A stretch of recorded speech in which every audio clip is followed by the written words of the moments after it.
오늘 말씀은 누가복음 4장 40절부터 44절까지입니다. 누가복음 4장 40절부터 44절까지입니다. 제가 봉독합니다. 해질 무렵에 사람들이 온갖 병자들을 데리고 나아오매 예수께서 일일이 그 위에 손을 얹으사 고치시니 여러 사람에게서 귀신들이 나가며 소리질러 이르되 당신은 하나님의 아들이니이다. 예수께서 꾸짖으사 그들이 말함을 허락하지 아니하시니 이는 자기를 그리스도인 줄 알미러라. 날이 밝음에 예수께서 나오사 한적한 곳에 가시니 무리가 찾다가 만나서 자기들에게서 떠나지 못하게 만류하려 하매 예수께서 이르시되 내가 다른 동네들에서도 하나님의 나라 복음을 전하여야 하리니 나는 이 일을 위해 보내심을 받았노라 하시고 갈릴리 여러 회당에서 전도하시더라. 아멘. 자, 지난주에 나눈 것처럼 웨슬리 목사님은 성경의 사람이기를 원했죠. 수많은 책을 섭렵하고 나신 다음에 그분의 결론이었습니다. 나는 책 한 권의 사람이기를 원한다. 자, 그러면 이게 그분의 결론입니다. 그러면 그분의 결론을 우리가 무조건 받아들여야 되느냐? 당연히 그런 건 아닙니다. 우리는 앵무새가 아니잖아요. 뭐 우리 편이 그렇게 말을 하면 다 받아들여야 됩니까? 따져봐야죠. 어떤 점에서 그분의 말씀이, 그분의 고백이 맞는지 따져본 다음에 그 다음에 받아들이는 것이 그게 더 맞지 않겠습니까? 그래서 저도 나름 열심히 따져봤습니다. 자, 그래서 내린 결론이 뭘까요? 제 결론은 역시 웨슬리 목사님 말씀이 맞구나. 우리도 성경의 사람, 책 한 권의 사람이 돼야 되겠구나. 자, 이런 결론에 이르게 됐습니다. 왜냐하면 여러분 한번 생각해 보세요. 왜 우리가 성경을 사랑해야 될까요?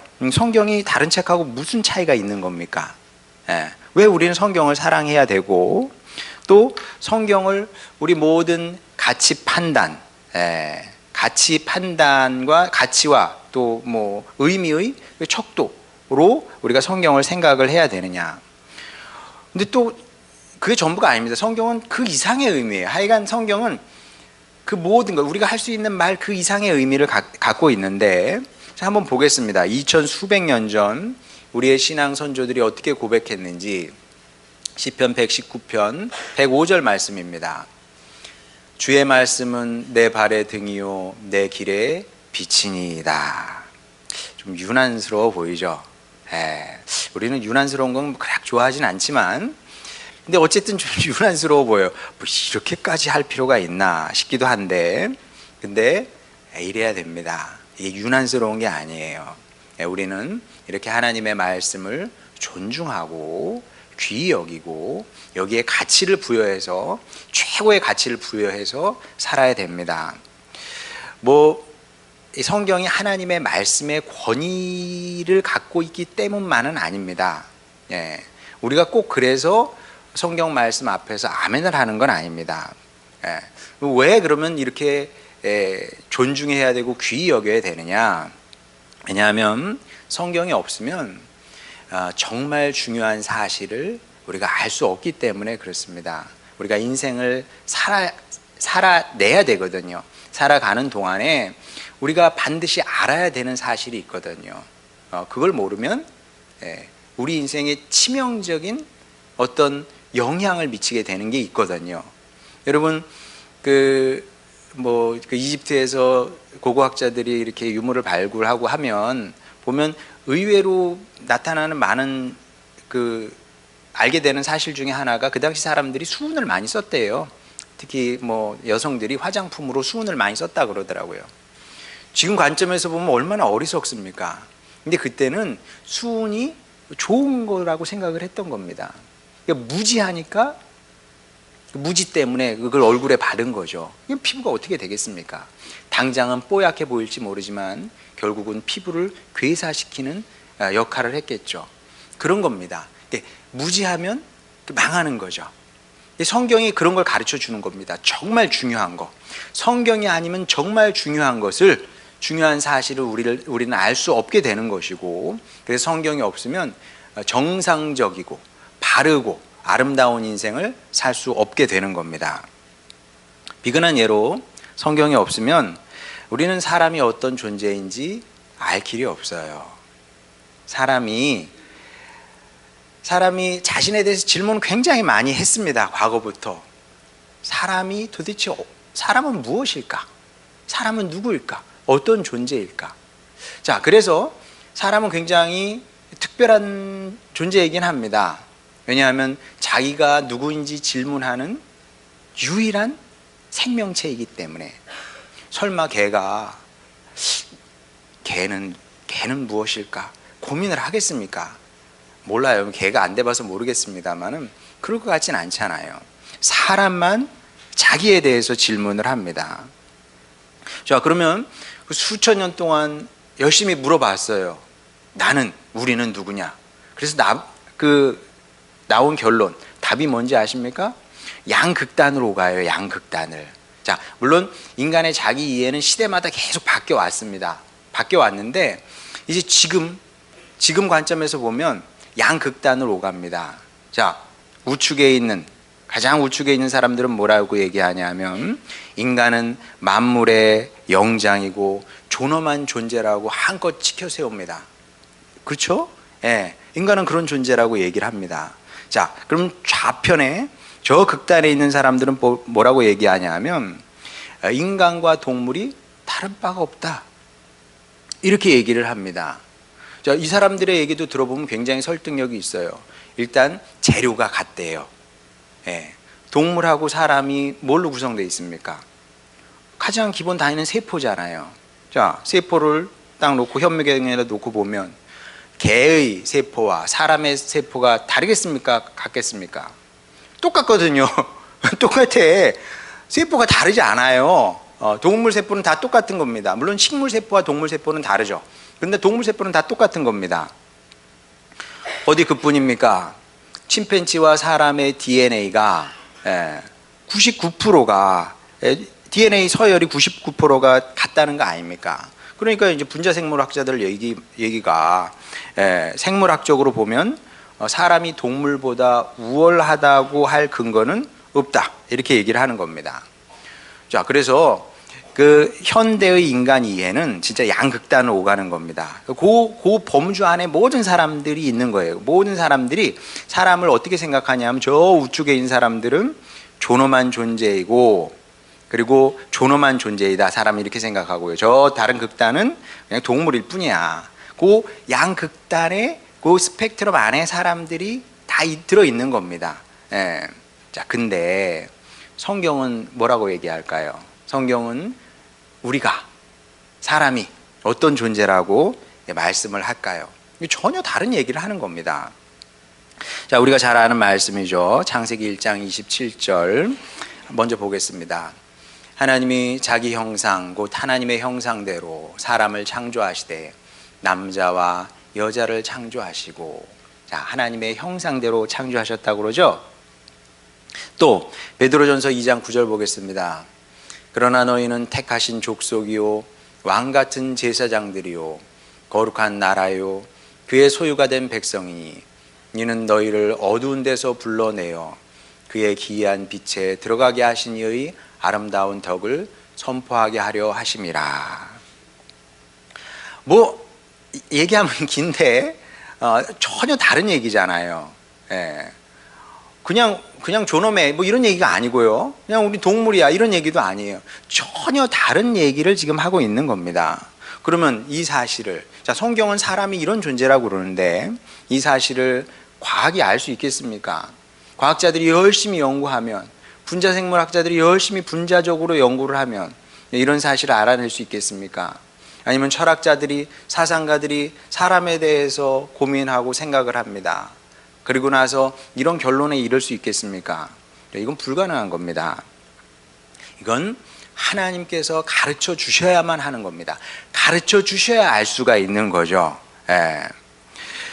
자, 그래서 우리가 성경을 귀하게 여겨야 되는 겁니다. 또 시편 기자의 고백처럼 하나님의 말씀을 우리 인생길의 등불로 또 빛으로 삼아서 살아야 되는 거죠.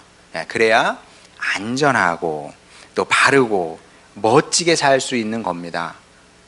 다른 방식으로는 살 수가 없어요. 왜냐하면 성경이 가르쳐 주니까, 그것을, 가장 중요한 것을 가르쳐 주기 때문에 그 말씀 따라 살 때만, 하나님의 말씀을 받아들이고 하나님의 말씀대로 살 때만 우리가 바르게, 인간답게, 아름답게 살 수 있게 되는 거죠. 자, 이런 점에서 저 또한 웨슬리 목사님 말씀에 전적으로 공감할 수밖에 없는 거죠.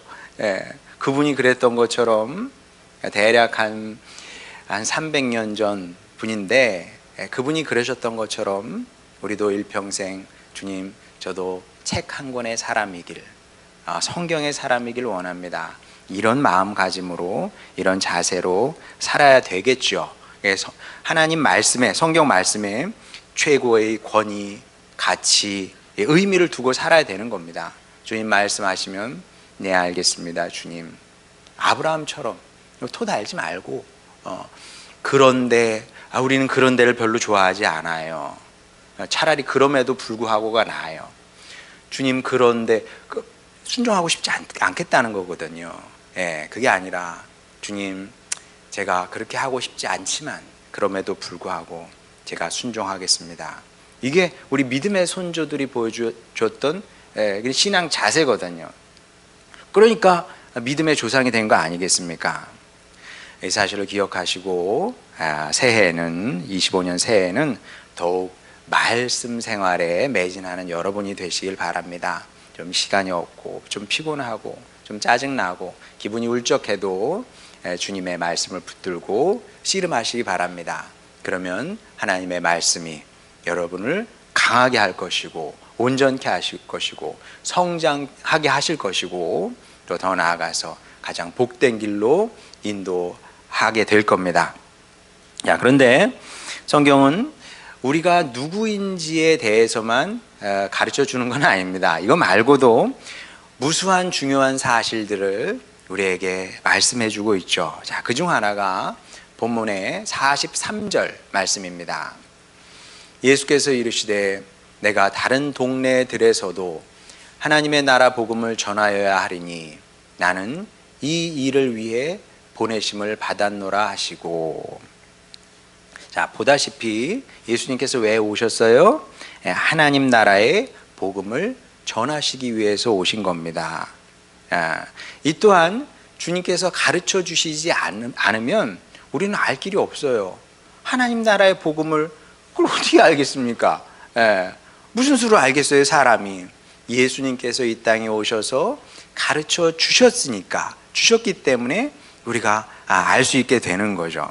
이거는 다른 길이 없습니다. 뭐 천재 너무 좋아하지 마세요. 천재가 다 아는 거 아닙니다. 천재도 그쪽 분야에서만 천재지, 신앙의 영역은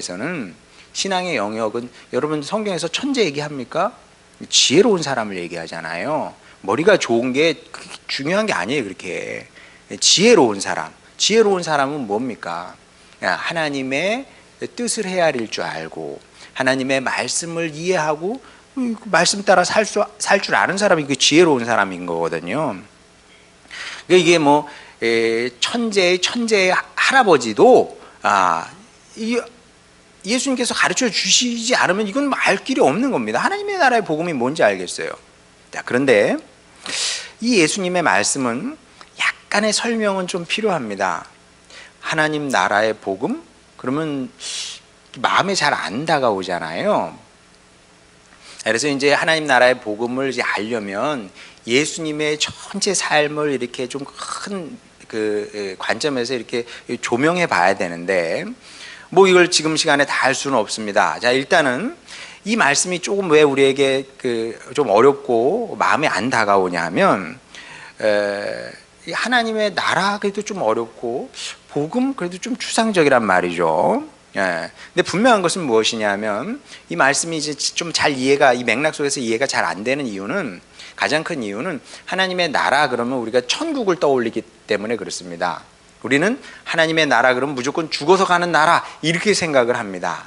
이제 성경을 보게 되면 꼭 그런 것은 아닙니다. 자, 한번 보겠습니다. 마태복음 13장 31절 32절.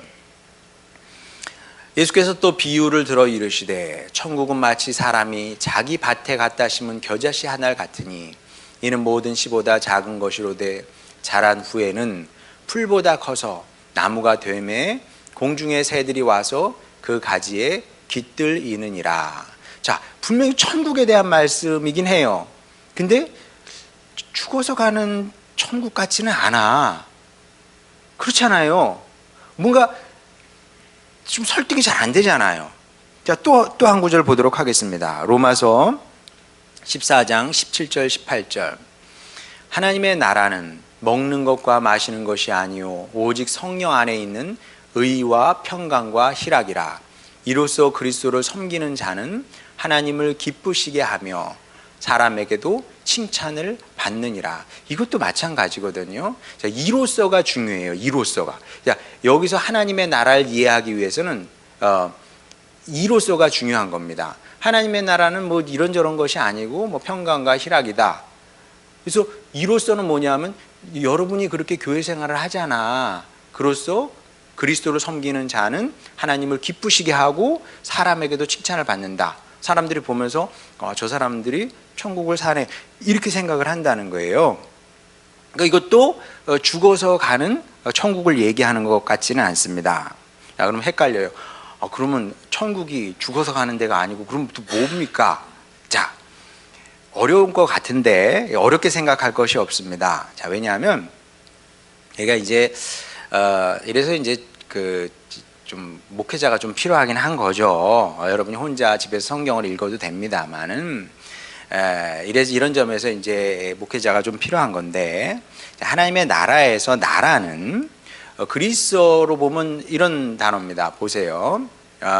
이게 이제 그리스어예요. 읽으면 바실레이아입니다. 바실레이아. 근데 우리 말과 다른 나라 말의 차이가 굉장히 많이 있습니다만은 그 중에 하나는 뭐냐면 우리나라 말은 대체로 한 단어가 한 가지의 의미를 갖는 경우가 굉장히 많아요. 그렇죠? 나라 그러면 나라지. 그럼 뭐 나라 말고 무슨 다른 뜻이 있겠습니까? 취하다 그러면 취하다예요. 근데 여러분 영어 한번 보세요. take 뜻이 몇 가지나 될까요? 사전 한번 찾아보세요. 몇 가지인가. 굉장히 많지. 그러니까 애들이 막 그냥 머리에 쥐가 나는 거야. 영어 어렵다고.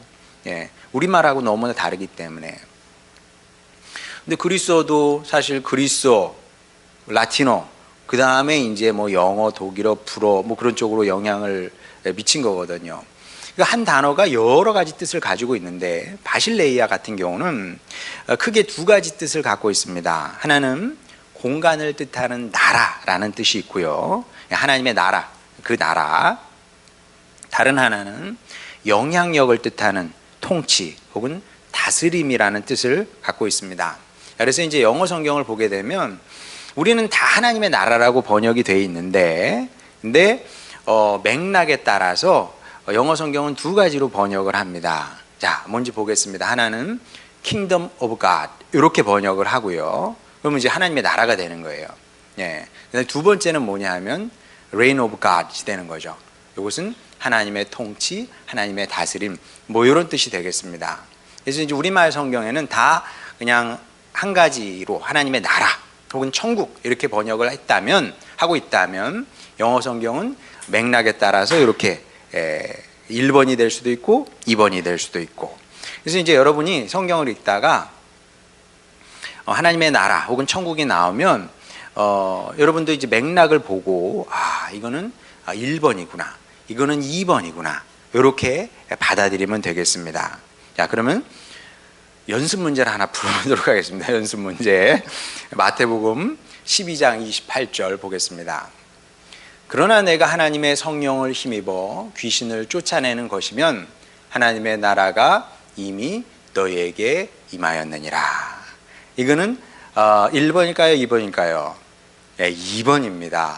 하나님의 통치, 하나님의 다스림이 이미 여러분 너희에게 임하였느니라. 이렇게 이해를 해야 되겠습니다. 어렵지 않으시죠? 자, 여기까지 이해가 되면 본문 말씀도 쉽게 이해할 수 있습니다. 자, 40절, 41절 보겠습니다. 해질 무렵에 사람들이 온갖 병자들을 데리고 나오매 예수께서 일일이 그 위에 손을 얹으사 고치시니 여러 사람에게서 귀신들이 나가며 소리질러 이르되 당신은 하나님의 아들이니이다. 자, 여기까지 읽도록 하겠습니다. 예수님께서 이 땅에 오셔서 치유 사역과 축사 사역을 하셨던 것을 여러분도 잘 아십니다. 왜 이런 사역을 하셨냐 하면 당연히 그 사람들을 불쌍히 여기셨기 때문에 그렇습니다. 불쌍하잖아요. 불쌍하니까 고치시고 또 악한 영을 쫓으실 수밖에 없었던 거죠. 그런데 여기에는 그 당시 사람들도 잘 몰랐고 현대인들도 잘 모르는 굉장히 중요한 사실 하나가 숨어 있습니다. 그게 뭔지 다시 43절 보도록 하겠습니다. 예수께서 이르시되 내가 다른 동네들에서도 하나님의 나라 복음을 전하여야 하리니 나는 이 일을 위해 보내심을 받았노라 하시고, 여기서 하나님의 나라는 하나님의 통치를 의미하는 겁니다. 하나님의 통치. 그러니까 예수님께서 병을 고치시잖아요. 귀신을 내쫓으십니다. 이것은 무슨 뜻이냐면 사람이 두 가지로 말을 합니다. 하나는 진짜 말로 말을 하기도 하지만 몸으로, 행동으로 말을 하기도 하는 거거든요. 예수님의 그 치유와 축기 사역을 통해서 예수님은 행동으로 말씀을 하신 겁니다. 어떤 말씀일까요? 아버지 하나님께서 다스리신다. 그 말씀을 하고 계신 겁니다. 아버지 하나님께서 다스리시는데 통치자로, 세상의 통치자로, 왕의 왕으로 다스리시는데 그냥 다스리는 게 아니라 여러분, 세상의 왕과는 다른 겁니다. 여러분 사시면서 대통령님 만나보신 적 있어요? 없어요? 없어요. 왜? 여러분이 그렇게 중요한 사람이 아니기 때문에 그렇습니다. 제 말이 틀려요? 제 말이 틀립니까? 아니, 간절히 대통령님을 만나고 싶어요. 제가 그러면 만날 수 있겠습니까? 계속 편지를 보내고 뭐 경호처에다 전화를 해야 되나, 어디다 전화해야 되나, 비서실에 전화해야 되나, 전화도 안 되겠지 뭐. 만날 수가 없어요. 자, 그런데 하나님은 만왕의 왕이신데 그 왕께서 세상만, 아니면 세상의 중요한 사람만 다스리시는 것이 아니라 보다시피 가장 작고 보잘것없는 사람들을 소중히 여기셔서 그들을 사랑으로 돌보신다는 거죠. 사랑으로 돌보시고 고치시고 치유하시고 회복시키시고, 이런 방식으로 아버지 하나님께서 너희들을 다스리신다, 지금 이렇게 선포하고 계시는 겁니다. 그러니까 그 자리에 있던 사람들이 그 뜻을 다 헤아리지는 못했을 거예요. 하지만 예수님의 이 말씀을 들으면서 또 예수님의 사역을 보면서 큰 힘과 위로를 얻었겠죠. 왜냐하면 버림받고 무가치한 인생인 줄 알았을 겁니다. 그 사람들은 분명히. 지금은 많이 평준화됐잖아요. 토마 피케티라는 경제학자가 그럽니다. 사람들이 너무 엄살을 부린대. 너무 엄살을 부려서 뭐 죽겠다, 뭐 전보다 살기 어려워졌다, 막 그렇게 얘기를 한대요. 근데 그분은 통계로, 학자니까 통계로 증명을 하지 않습니까? 수백 년, 한 200~300년 동안의 통계를 쫙 보여줍니다. 경제적 지표, 사회적 지표 다 보여주면서 그분의 얘기가 뭐냐면 너무 인류의 역사를 비극적으로, 비관적으로 보지 마라. 지속적으로 발전해 왔다. 무엇보다 평등 지수가 이렇게 많이 높아졌다. 많이 평등 지수가 높아졌어요. 평등 지수가 높아졌어요.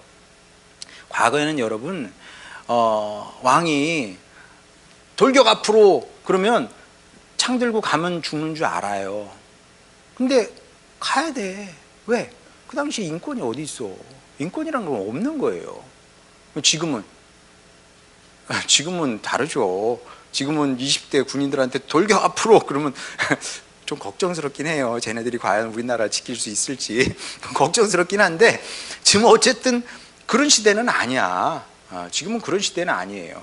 지금은 사람들의 생활 수준, 그다음에 교육 수준 이런 것들이 굉장히 높아져서 평등 지수가 굉장히 과거에 비하면 말할 수 없을 만큼 높아졌죠.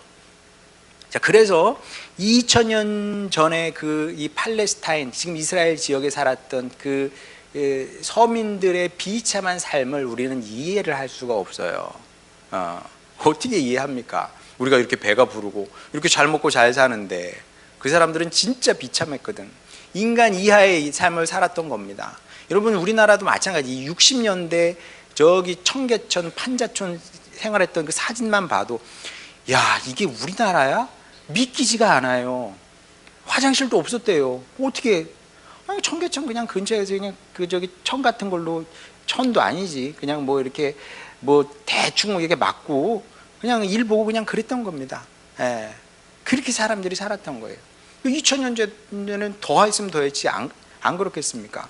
그러니까 그 당시에 사람들은 어떻게 생각할 수밖에 없냐면, 이제 말 그대로 버림받은 인생이고 망한 인생이고 저주받은 인생인 겁니다. 그 무가치한 거죠. 그 한 사람 죽는다고 해도 지금이야 사람 죽으면 뭐 인권 뭐 이래가지고 경찰 가고 다 하잖아요. 그 당시에는 사람 죽으면 그냥 죽은 거예요, 그냥. 네, 그냥 부속품도 안 되는 그런 사람들이 죽은 거니까. 자, 그런데 하나님께서, 예수님께서 그들을 찾아가셔서 너희들도 소중하고 너희들도 하나님께서 사랑하고, 그리고 하나님께서 너희를 주목하고 계시며 사랑으로 너희를 다스린다고 선포를 하신 겁니다. 말씀으로 가르쳐 주신 것이고요, 행동으로 가르쳐 주신 겁니다. 그래서 복음인 겁니다.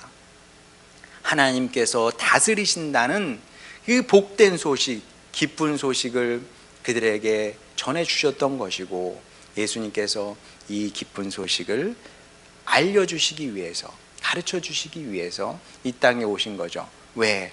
가르쳐 주시지 않으면 사람은 모르니까, 알 길이 없으니까. 어떻게 알겠어요? 제가 어제 톰 라이트라는 신학자의 책을 읽는데, 그분이 참 이게 뭉클한 얘기를 하시더라고요. 그 책에 데카르트는 뭐라고 얘기를 했냐면, 나는 생각한다, 고로 존재한다. 그게 데카르트의 인간 이해래요. 틀렸다는 거죠. 내가 생각한다는 게 뭐가 그렇게 중요해? 그건 틀렸다는 거예요. 그러면서 그분이 탁월한 신학자예요. 톰 라이트는 탁월한 신학자거든요.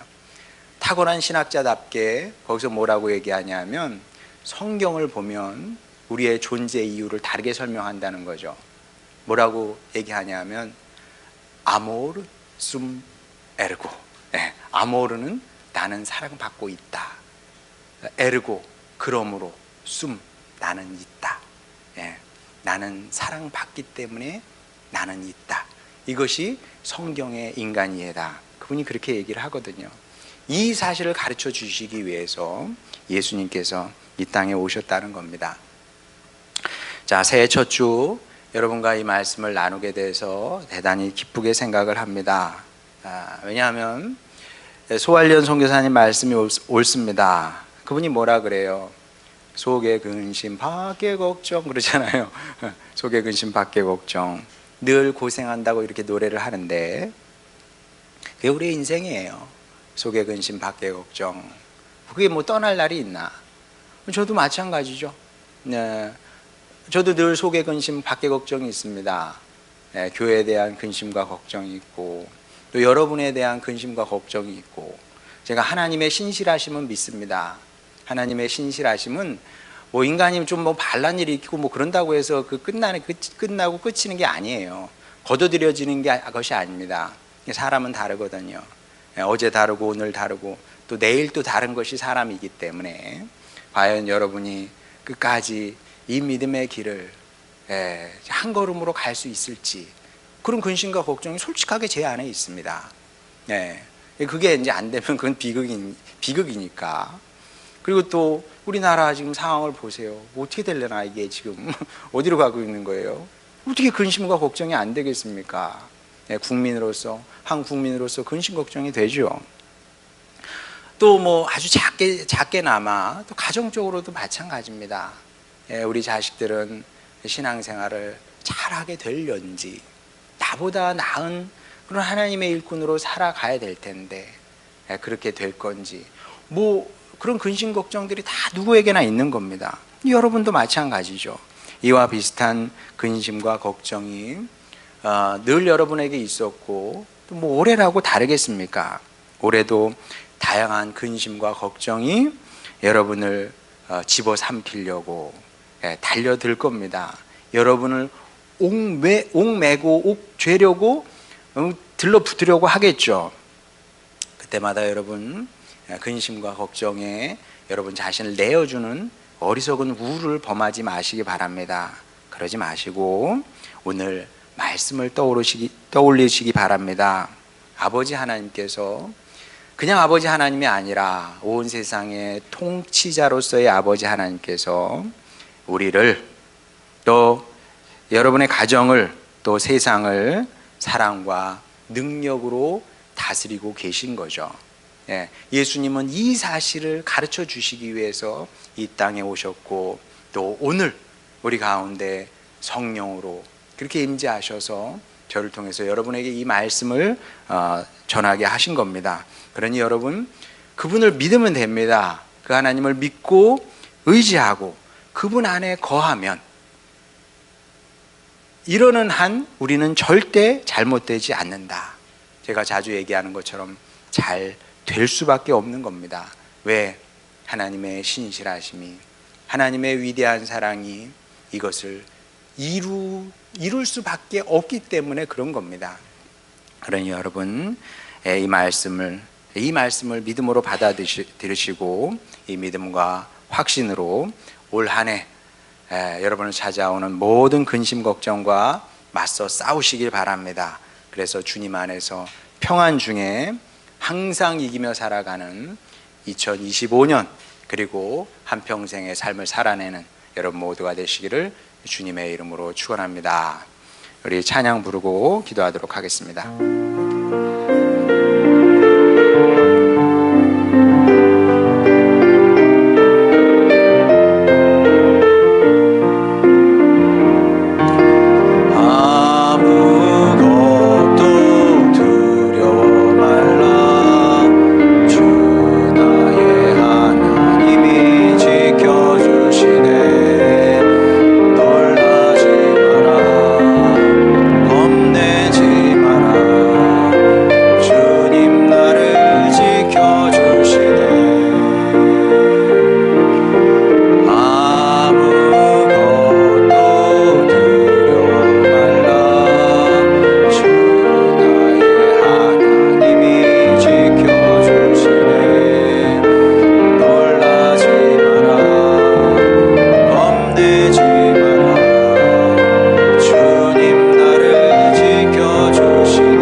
지난 시간 우리 기도할 때 우리가 내 마음에 결심하고 결단하기를 원합니다.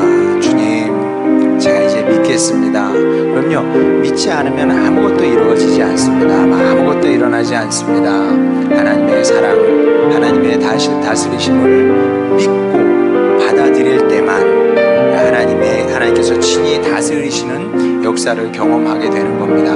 그리고 이 믿음이 우리 가운데 분명할 때만 근심, 걱정, 두려움과 맞서 싸울 수 있는 용기도 생기게 되는 겁니다. 그래서 이 시간 우리 기도할 때 주님, 제가 이 믿음으로 살겠습니다. 그리하여 제 능력으로 사는 것이 아니라 하나님께서 다스리시고 하나님께서 축복하시는 인생을 살아내겠습니다. 주여 저를 축복하여 주시옵소서. 이런 기도 제목으로 주님께 나가도록 하겠습니다. 기도하시겠습니다. 우리를 사랑하시는 아버지 하나님, 여기 주님의 자녀들이 있사오니 아버지 하나님, 한 영혼도 여기서 낙오하지 않게 하여 주시옵소서. 아버지, 주님 신실하시오니 아버지 하나님, 우리도 신실함으로 주님을 따르게 하시고 믿고 의지하게 하여 주시고 아버지, 주님 안에 거하는 지혜로운 백성들이 되기를 원하나이다. 아버지 하나님, 그리함으로 말미암아 주님께서 친히 능력으로 사랑으로 우리를 다스리시는 것을 우리의 삶을 통해서 보게 하여 주시고 주님께서 함께 하셨습니다. 주님께서 도우셨습니다. 날마다 고백하는 축복의 자녀들 되게 하여 주시옵소서. 아버지 하나님, 2025년 주님께서 축복하여 주시사 아버지 하나님, 우리가 말씀 안에서 자라기를 원합니다. 성장해 나가기를 원합니다. 주님, 제자리에 머무르지 않게 하여 주시옵시고 아버지 하나님, 더 좋은, 더 온전한 말씀의 사람으로 굳건하게 섬으로 말미암아 우리 아버지 하나님께서 우리에게 주시고자 하시는 가장 좋은 것들을 다 받아 누리게 하시고 주님 안에 만족을 누리게 하여 주시며 또 나누며 살게 되기를 원하오니 그런 축복의 사람으로 세움을 받고 쓰임받는 우리 식구들 다 되게 하여 주시옵소서. 사랑하는 아버지 하나님, 우리의 기도들을 들으심을 믿습니다. 주님, 백성들 축복하여 주시사 주님, 오늘 들은 말씀처럼 새로운 한 해 말씀 안에 거하게 하여 주시고 주님께서 다스리시는 축복의 한 해를 만들어가게 하여 주시옵소서. 예수님의 이름으로 기도드렸습니다. 아멘.